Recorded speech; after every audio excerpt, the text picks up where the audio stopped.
Diceritakan pada awal film, dijelaskan pada saat ini, terdapat infeksi mematikan yang disebabkan oleh virus aneh, yang menghabisi sebagian besar orang di seluruh dunia. Ada 4 orang yang diceritakan berhasil selamat, diantaranya adalah Brian, Danny, Bobby dan temannya Danny yang bernama Kate. Mereka sedang dalam perjalanan mobil ke Turtle Beach, lokasi favorit masa kecil mereka untuk menjauh dari epidemi. Di Midway, kelompok itu tiba-tiba melihat sebuah mobil tergeletak di jalan utama. Itu adalah salah satu orang yang selamat, bernama Frank, dan putrinya bernama Jody. Brian meminta tim untuk membuka jendela. Frank bertanya apakah kelompok itu dapat memberinya bahan bakar. Sebagai gantinya, dia akan memberi mereka makanan dan juga air. Namun, Kate memperingatkan rekannya bahwa putri Frank, Jody, rupanya telah terinfeksi. Brian segera menyalakan mesin untuk menghindari virus dari keluarga Frank. Dan saat kelompok itu pergi, Frank mengeluarkan kunci Inggris dan memecahkan jendela mobil mereka. Brian dengan cepat melaju dari mobil di samping dan melarikan diri. Namun, bagian bawah mobil sayangnya telah rusak dan bensinnya pun tumpah ke jalan. Setelah berjalan beberapa saat, mobil itu akhirnya mogok. Sementara Danny dan Bobby menyarankan untuk membuat kesepakatan dengan Frank, meskipun Brian dan Kate berpendapat bahwa itu berbahaya dan sangat menular. Akhirnya, keempatnya tidak punya pilihan selain membawa kaleng bahan bakar untuk menemui Frank. Saat kelompok itu mendekati Frank, Brian mengarahkan pistol ke pria itu dan mengungkapkan bahwa mereka akan mengambil mobil Frank. Pada saat ini, Frank memberitahu tim bahwa CDC telah mengembangkan serum untuk pandemi di sekolah menengah di dekatnya. Oleh karena itu, Frank perlu membawa Jody agar dia bisa disembuhkan. Sementara Brian mencurigai desakan Frank, Danny muncul dengan sebuah ide yang dia dapatkan, yaitu, keempatnya akan berada di kursi depan sementara Frank dan Jody akan berada di belakang. Danny menggunakan pelindung plastik untuk mengisolasi yang terinfeksi. Mereka akan mensterilkan seluruh mobil sebelum berkendara ke sekolah menengah. Saat kelompok itu melewati mobil mereka yang rusak, Danny kembali untuk mengambil foto saudara-saudara itu saat mereka masih muda. Setelah itu, Bobby menghabiskan waktu bermain dengan Jody kecil di dalam mobil. Ketika Brian melontarkan lelucon jorok kepada Bobby, wajahnya terhantam, yang menyebabkan mobilnya keluar dari jalan. Kate tidak sengaja memegang perisai itu, membuat pita-pita itu sedikit longgar. Karena takut akan infeksi, Kate bergegas keluar dari mobil.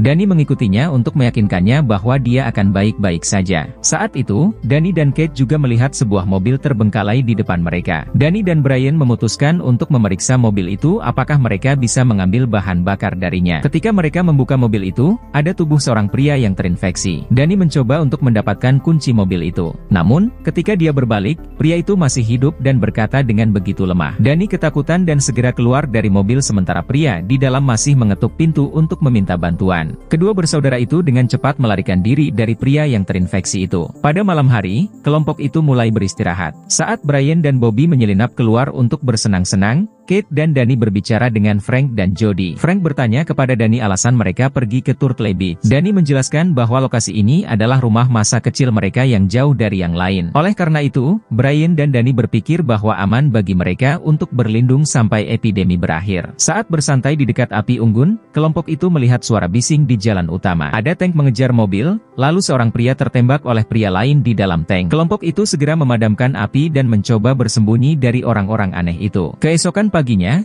para tokoh melanjutkan perjalanan mereka ke sekolah menengah atas sambil melewati pria yang ditembak tadi malam tergantung di pohon banfol. Kelompok itu pindah ke kota yang terinfeksi di mana tidak ada yang selamat. Mayat-mayat yang terinfeksi dikemas dalam truk sampah. Kelompok itu pun memasuki sekolah menengah, di mana mereka berharap untuk mendapatkan serum. Bobby mengajukan diri untuk tinggal bersama Jody sementara yang lain masuk ke sekolah untuk mencari serum. Saat memeriksa, ketiganya melihat seorang anak berlari ke sebuah ruangan di sudut. Mereka perlahan mengikuti anak itu dan menyadari bahwa ada seorang dokter yang bekerja. Di pintu lain, Frank juga masuk. Keempatnya berbicara dengan dokter yang bertugas apakah mereka dapat memiliki serum untuk Jody. Namun, mereka menemukan bahwa serum itu hanya bekerja selama 3 hari dan setelah itu yang terinfeksi akan mati juga. Kelompok itu juga heran karena dokter itu sedang mempersiapkan kematian karena belas kasihan bagi anak-anak di sekolah itu. Frank memohon kepada dokter itu untuk menyelamatkan Jody dan anak-anak yang terinfeksi di dalam camp. Namun, dokter itu mengatakan bahwa dia telah melakukan yang terbaik untuk menyelamatkan orang-orang. Terkadang mereka harus memilih kematian yang tidak terlalu menyakitkan. Frank mengerti bahwa serum itu tidak dapat menyembuhkan putrinya. Dia membiarkan dokter itu melakukan eutanasia kepada anak-anak itu.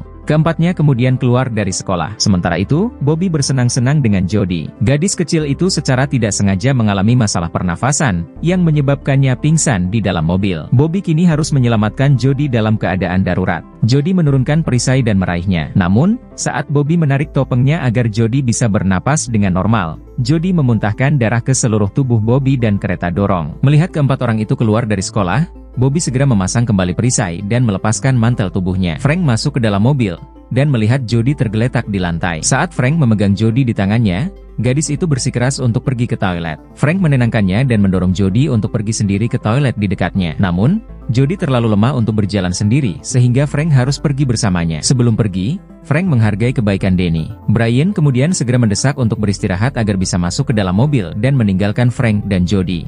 Mereka tahu bahwa ayah dan anak perempuan itu akan segera meninggal. Kemudian pada hari itu, saat Danny dan Kate mensterilkan kursi belakang, Bobby diam-diam melemparkan mantelnya yang berlumuran darah ke kolong mobil, menutup mulutnya agar ketiganya tidak meninggalkannya. Mereka menuju hotel di dekat sana untuk beristirahat semalam lagi. Brian menemukan kolam renang yang kotor di hotel itu. Ia mencoba memeriksa apa yang ada di bawahnya dengan tongkat. Saat tongkat itu tersangkut, Brian berhasil menariknya keluar dan menemukan mayat. Ia ketakutan dan hampir jatuh ke dalam kolam, tetapi Danny berhasil menyelamatkannya. Setelah itu, kelompok itu memutuskan untuk bermain golf bersama. Saat Brian jatuh dan ingin Bobby memegang tangannya, ia menggunakan tongkat golf sebagai gantinya agar Brian tidak tertular. Brian mencoba bersenang-senang dengan Bobby di atas pasir, tetapi ia marah padanya. Kelompok itu sangat bersenang-senang di lapangan golf.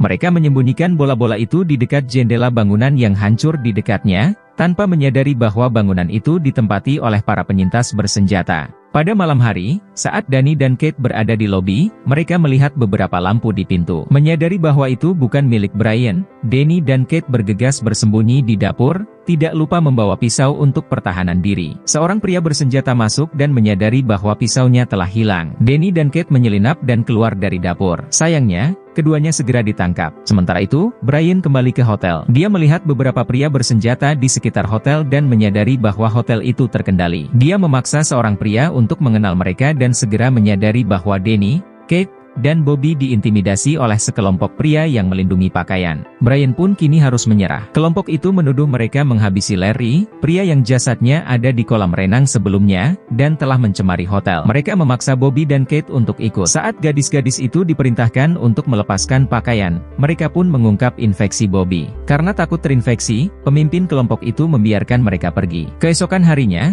keempatnya melanjutkan perjalanan mereka dalam situasi yang menegangkan ketika Bobby positif terinfeksi virus. Brian kemudian memaksa Bobby untuk meninggalkan kelompok itu. Bobby memohon kepada Brian untuk menyelamatkannya, tetapi menurut aturan, dia harus pergi. Bobby mengejar mobil itu dengan sia-sia, namun, mobil itu terus melaju meninggalkannya. Saat mobil itu kehabisan bahan bakar, ketiganya melihat mobil lain di ujung terjauh. Saat ini, Brian masih kesal dengan apa yang telah dilakukannya terhadap Bobby. Dia memutuskan untuk menghentikan mobil itu terlepas dari kekecewaan Danny dan juga Kate. Sementara Danny berhasil mengatur dengan dua wanita di mobil lain untuk meminta bahan bakar. Brian tiba-tiba menarik pelatuk pada dua wanita itu, hingga menyebabkan sang pengemudi itu meninggal. Danny marah dengan apa yang baru saja dilakukan Brian saat ia mencoba menghentikannya menembak orang-orang tak bersalah. Kemudian Brian mendekat dan memaksa wanita yang masih hidup itu untuk keluar dari mobil. Namun, wanita itu keluar sambil membawa pistol dan menembak kaki Brian. Brian terjatuh tetapi tetap melepaskan tembakan ke arahnya.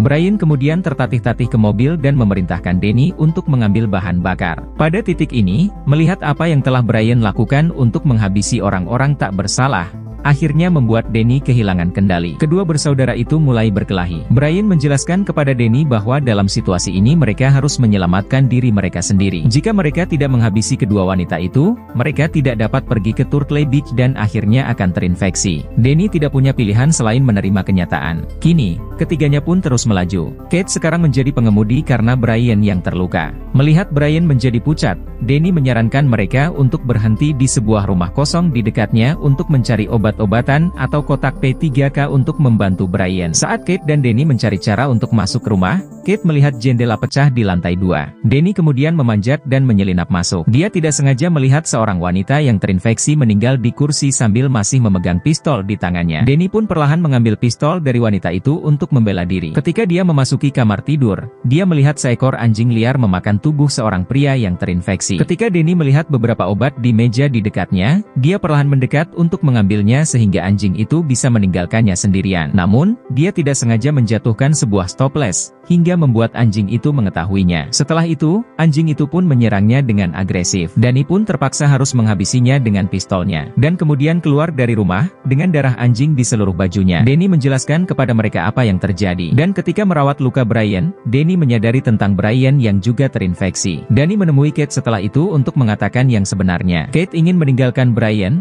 tetapi Danny tidak bisa karena Brian adalah saudaranya. Ketiganya kemudian terus mengemudi di malam hari, meninggalkan Brian terisolasi di kursi belakang. Dan ketika berhenti untuk beristirahat, Brian meminta Danny untuk menyerahkan kunci mobil kepadanya sehingga dia dapat memastikan bahwa Danny dan Kate tidak meninggalkannya. Saat Brian semakin lemah dan pingsan, Danny perlahan mencuri pistol dan kunci mobil dari Brian. Sayangnya, Brian sudah bangun saat Kate dan Danny telah pergi. Keduanya bergegas ke mobil dan menyalakan mesin. Namun, Brian rupanya telah mengganti kunci yang asli sebelumnya. Sesaat kemudian, Brian membuka kunci mobil dari luar. Kate kemudian tidak punya pilihan selain menyerahkan pistol kepada Danny untuk menghabisi Brian. Danny mencoba bernegosiasi dengan saudaranya untuk mendapatkan kunci. Namun, Brian terus berjalan ke arah Danny, membuat Danny tidak punya pilihan selain menarik pelatuk ke arah Brian. Keesokan paginya, Danny duduk di sebelah tubuh Brian yang terbakar. Setelah itu, Danny dan Kate masuk ke dalam mobil dan berkendara ke pantai Toril. Hingga pada akhirnya, mereka tiba di rumah masa kecil Danny. Nampak, Danny merasa begitu kesepian dan mengingat kenangan tentang saudaranya di pantai ini. Film pun akhirnya selesai, benar-benar ending yang begitu luar biasa.